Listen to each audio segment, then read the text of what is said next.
Michael Elise runs down the wing for me. Rory Jennings, how are you, mate? You all good? How do you feel about it? That's not ideal news. It's not an ideal opening for me. It feels slightly provocative from you, Clink. But I kind of understand why Elise's made the decision that he's made. Why?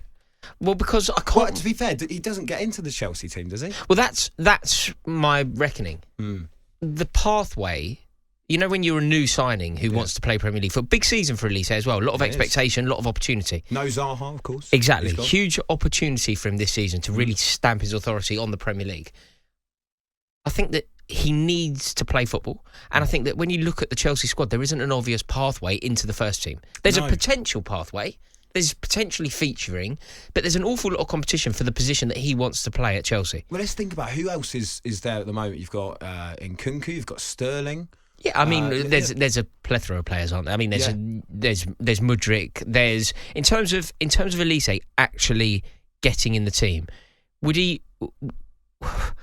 rank higher than Chukwuemeka? Consider it not necessarily saying that Chukwuemeka's better, just saying that Chukwuemeka has been there on the pre-season with Pochettino. He's been Pochettino for a while. Oh, no, I think it's a good point. And actually, when Chukwuemeka has played, he's looked really good. Yeah. Elise's 22 as well. And it's like you say, he's had the fortune of starting for Palace on a number of occasions. So you might look at those two and be like, well, Elise's clearly the more experienced player. But does that mean that he's better than Chukwuemeka? Ability-wise, I'm not really sure. It always felt strange, didn't it? And I think you even said that yesterday.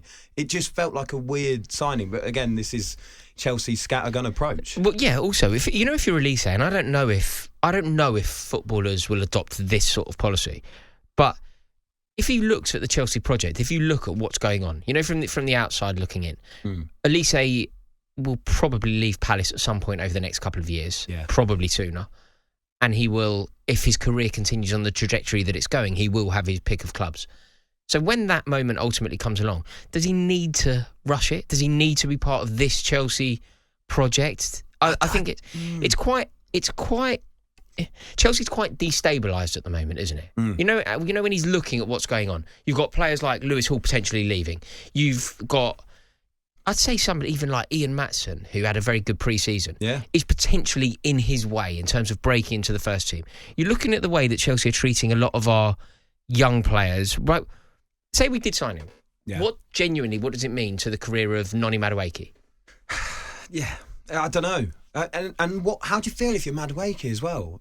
Watching, because they haven't just been after Elise. Now the reports are that they're going after Brennan Johnson from Nottingham Forest. Yeah, see, this is so much more... still looking for a similar player. We're not looking for a similar player.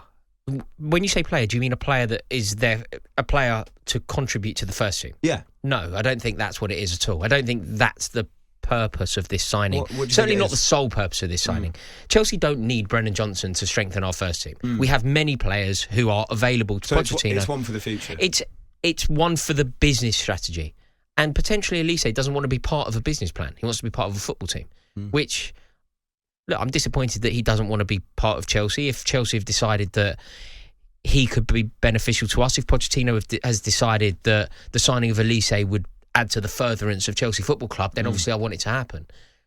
But also, I understand why Elise might go, hang on a minute, I want a football project. And if he were to sign for, and I know there's no link, but say he were to sign for Arsenal, it'd be a football signing.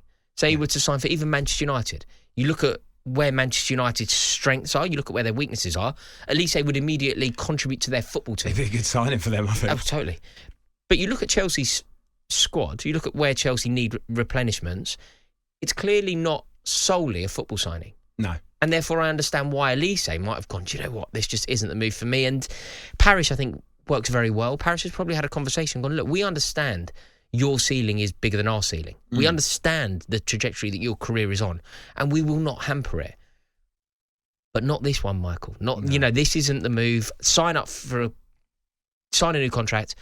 We will benefit from that contract. We will certainly let you go as well. I imagine there's been to go all Harry Kane on you, but slightly gentleman's agreement. Yeah, 100%. I quite like the loyalty, to be honest with you. I quite like the way that he stuck with it. Like you say, he's made a footballing decision. It's a big season for him. He's trying to fill some pretty big boots in Wilfried Zaha. And I can get why you're disappointed he hasn't join Chelsea. But let's put it this way: you're not going to sit in the shed end and boo him when you play Palace. No. Do you know what I mean? I've got no issue with a player preferring the situation he's in, because there is an unpredictable nature to Chelsea at the moment. There's just an unpredictability, and I don't know how appealing that is for a footballer. So you mentioned Brennan Johnson. What do you make of that? What do you think about that? I think he's a very good player. Yeah. I mean, firstly, I think he would contribute to our team massively. But you just have to look beyond the obvious statement as a football supporter. As a football fan, you go, he's a good player, I wish he played for my team. Okay, great, he does. But it has to be deeper than that. There has to be an element of critical thinking. And if you think about Brennan Johnson and his aspirations, his career, realistically, what does signing for Chelsea mean? Not only to him, but to the players that are already there. Because I don't think there's an obvious pathway to Brennan Johnson playing first-team football for Chelsea. Is that because of the position he's in that you're saying that? Or Partly. Because he's got a more difficult pathway to get through. Whereas if they were to sign, I don't know, another quite young central midfielder, let's say, where potentially you need a few more of those players, would you have the same attitude towards it? If Brennan Johnson was an attacking midfielder if he was a Frank Lampard type player, box-to-box midfielder who could guarantee you, not Lampard numbers, but could guarantee you 12 to 15 goals. Our midfield is obviously lacking that, and therefore you can see how he would be beneficial to Chelsea. And there's a pathway into the first team. Say you were a right back, a marauding right back. Reece James is injured. We've got Gusto, but again, there's an obvious pathway. Yeah. Not only is there an obvious pathway in terms of your route in, but there isn't clear blockages along the way. There are, in terms of this exact position that we're discussing here with regard to Elise and Johnson. Off the top of your head, you can probably list a dozen footballers at Chelsea who are currently ahead of a new signing in the pecking order simply by being at Chelsea, simply by knowing Pochettino, simply by being part of the pre-season. You need to be ousted from the team. Yeah. So if you are Brennan Johnson, you think, right, I've got first team football, a lot of admirers as well, and then you'd be looking at Chelsea and you'd be going, okay, right, Chuck Wanamaker is a problem. Noni Madueke, clearly a problem. Raheem Sterling, I'd say somebody like Sterling is kind of not necessarily an immovable object, but it's going to take some doing to get yourself ahead of Raheem Sterling with his CV. Of course it is. So I do understand why it's not necessarily appealing to these players today. Do you think Johnson will make the move? Yeah, I think it's. There are two things can kind of exist simultaneously, don't you think? Like you can. He's a proper Forest lad, though, Johnson. I know. Bad play for the club. I know, but equally, when the opportunity comes around. Now I understand that Chelsea are wild, and I think a lot of football fans kind of go, my team is the most insane team in the world. Like, I imagine all it's a teams think playing that. the Poch as well. That's got to appeal to him. Playing for Pochettino will certainly appeal. I always feel like the London factor is relevant. Yeah. Chelsea Football Club, in terms of his lifetime, would probably be the most successful club around. In terms of the icons that he grew up with, the players. If you are a 20, say you're around 25 today, you only know Chelsea as a title-winning team. You only know Chelsea as a team that compete for silverware, win European Cups, and have icons in the team. So that's also going to be relevant. You know the conversation that we had about Caicedo? Yeah. When people were going, I can't understand how you would choose Liverpool over Chelsea. And if you're my age, you'd probably conform to that mentality. If you're a decade older than me, you 100% conform to that mentality. 100%. But if you're a decade younger than me, you only know Chelsea as a successful team. Yeah, it's true. And Chelsea give out massive contracts, which it's weird, and we know that the reasoning is smoke and mirrors. Yeah, but take it. But it's so much money. Yeah, so much money, It and is. guaranteed work and guaranteed income and guaranteed. Yeah. So the positives are there, right? Yeah, and I don't think when you go, oh no, I don't know. We had this conversation about certain other players or even managers. When Lampard was at Derby, people went, he shouldn't do it now. He should do it next year or do it in another. Stay at Derby, get them promoted, and then do it. That opportunity may never come around again.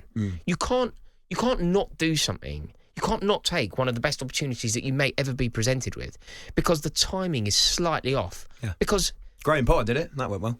Graham Potter had to take the job. But he did it. He had to take the job. And he said that. And he said that, I completely agree Especially with you. when he knew his limitations. Yeah. So he knew he'd never be offered that job again. It's so true. Rory, I want your view on something, mate. I want your view on something. Big rumours that Lewis Hall is on his way to Newcastle United, my team, of course, and he's coming from your team. What can you tell me about him, firstly? I think he's a terrific little player. I really do. If you think about Chelsea's season last year, there was a dark cloud hanging over the club. I think his development, his performances, were maybe one of the very few bright moments that we had.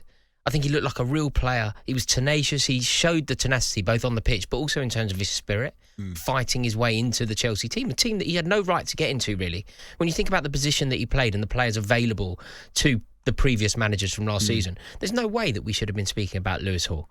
I think it's a travesty, actually, that Chelsea is selling him. I understand why, and I know that there is huge financial issues that Chelsea need to consider.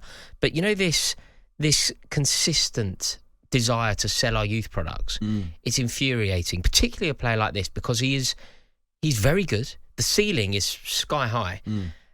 But obviously, he's played 12 games for Chelsea, and you're going to pay, what, 30 million quid? 30 million, yeah. It's a lot of money today. But I feel like we will look back on this sum and it will seem rather paltry. And we'll find out a bit later from Alex Crook, but the rumours are no buyback clause as well for Chelsea. So as you say, they might live to regret that one. Do you know what's funny? Because I can remember going to St James's Park for Newcastle's game against Chelsea last season. Let's be honest, Chelsea weren't at all at the races that day.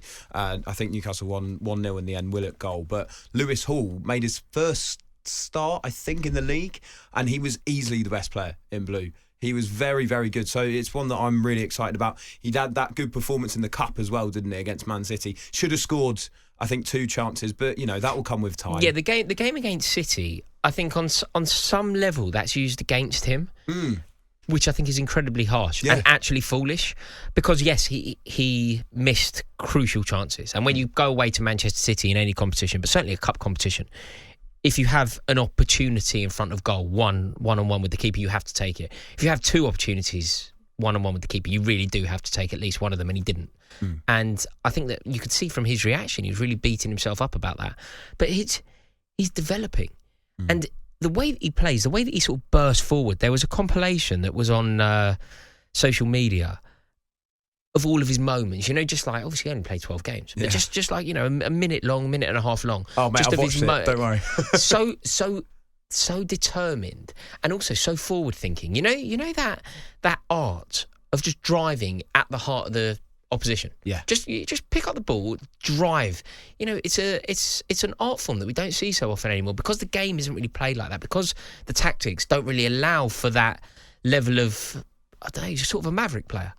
Pick up the ball and drive. It doesn't allow for the box that you're supposed to create. It doesn't allow for the possession that you're supposed to create.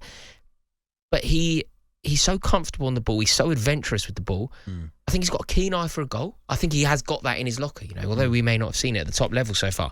I think he really does have that in his locker. And I think it's a sad day for Chelsea, because, again, what we know about Lewis Hall is the potential sale of Lewis Hall, it isn't anything to do with how good a footballer he is. This is a business situation. It's like, we touched on it previously, but we spoke about the recruitment drive and the desire to get Elise to Stamford Bridge. It's not strictly a footballing decision. Yeah, he's a great footballer with a sky-high ceiling, who I think is going to have a massive season. So there's an overlap in terms of the Venn diagram of why you sign Elise. Yeah, he's a good footballer. It's a good business decision. There's a big grey area. But it isn't strictly a footballing decision. And I don't believe that Chelsea's... It's got to be worrying, that, mate. It's got to be worrying. Because also, what else happens there is you think, well, how much say did Pochettino have in that? When he should have 100% of the say. It's players for his squad. Yes, exactly. The other thing is, when you're selling a player like Lewis Hall, I think this... how some people, and this is more societal than necessarily being strictly a footballing conversation, but we can sometimes make mistakes, society, that when people who are very wealthy make a decision, we see it as being a well thought out decision because they're successful. So when Todd Boehly makes a decision, we see it, or I think society can sometimes see it and view it through the prism of, clever businessman making clever business decisions. And although us mere mortals may disagree with it, he's the venture capitalist billionaire. He's the one with the Malibu beach house, so he probably knows what's right. Mike Ashley. But There's that isn't true. example. That isn't true. This is a bad decision. Yeah. As was allowing Mason Mount to leave. As was allowing all of our young products that were coming through to leave, because the motivation isn't to make Chelsea a better team. The motivation isn't for the furtherance of Chelsea. The motivation is clearly a business decision, which is infuriating because first and foremost, we're a football club. Yeah. And players like Lewis Hall, worth their weight in gold to us. But you've got a terrific little player in your hands if it does go through. Yeah, very excited about it. And also very excited about the fact he's from Berkshire, I think, but he's a Newcastle fan. That's the Hang reports. on. Is he? Yeah, apparently. Are you sure? Links. Yeah. Rory, you can be a Southern Geordie. Don't worry about it. You're speaking to one right now. Don't worry about that.